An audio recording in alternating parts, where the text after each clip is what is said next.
And what we've learned is this. For not even arguably the best basketball player of his generation, the reason he is not Michael Jordan and will never be thought of as Michael Jordan, this might be the most sensitive, insecure dude I've ever heard of in my life who's at the level he's at as a ball player, right? Like the greats of the greats, the Jordans of the world, they're assassins. No one messes with them because they'll fight you, legitimately put, a fist in your mouth and fight you at any point. You want to play ping pong? They can try to beat you 21-0. You want to go out and go for a run? They can try to lap you. You want to talk about women? They're going to take yours. Whatever you want to do, they're badass guys and assassins in every aspect of their lives. The same with LeBron and Kyrie Irving is frankly a joke, no? Dude, come on, the NBA. I'm a little south on the NBA altogether. You're talking about the greatest time, and that's the one. That's when I was into the league last. After Jordan left, I mean, this whole, let's join the Heat, all these guys on the same team. I've just been south on the league for years. I still love basketball. I love LeBron. I love the star power. I love the game. But I think the league... Well, because they're all sensitive now. Yeah, we would call him Baby Sensitive. We had nicknames for that. Baby Sensitive, we say skin like a deer. Rule number 3 for us when I was with the Ravens or the Jets is have skin like an armadillo. And he hears everything. He reads everything. I thought he was on vacation. He said no Wi-Fi, no nothing, but he's still chiming in. Yep, and he's the most sensitive all-star, great player I've ever seen. So the big thing with him and Kyrie is that the report comes out that he wanted Kyrie traded. Everyone knew that. He runs the team. And that he may have actually said, I'll beat his ass, too. Traded for who? And then that comes out, I don't want to fight Kyrie Irving. I didn't want him traded, blah, blah, blah.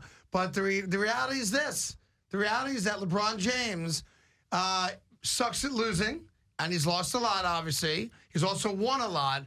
And you talk about guys' legacies. His legacy should be championships with 2 different cities. Yeah. But that ain't going to be his ultimate legacy. It's going to be that he bitched and complained because Golden State had more superstars than he had. And he started this. He started this whole thing. Well, you can argue that it started with Boston, but he took it to a whole nother level with the decision. And the same thing can make you laugh and make you cry.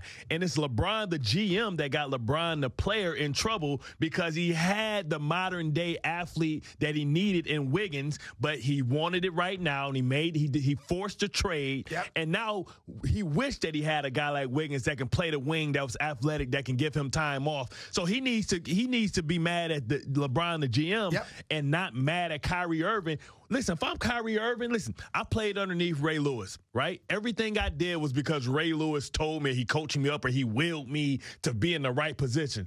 And sometimes you want to make sure that you get the credit for what you do.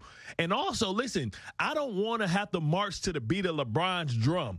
You're not about to tell me that you're going to dictate to me my career. First of all, you got all these old bums around me. You got your friends. Who's a guy that just went out to Phoenix to be the Jones kid? He shouldn't even been in the league for the last 4 years. So that's like you're already playing shorthanded. Right. Then you look up, he brings in Tristan Thompson. You pay a man $80 million to get you 5 rebounds and 5 fouls and set 5 picks because you got the same agent. Right. And you're eventually going to have your own agency. Right. Then if I'm Kyrie, I'm like, you know what? I'm going to take control over my narrative, and I'm not going to let you leave me empty-handed with all these bums, Kyle Korver and all these guys when you run out of town next year.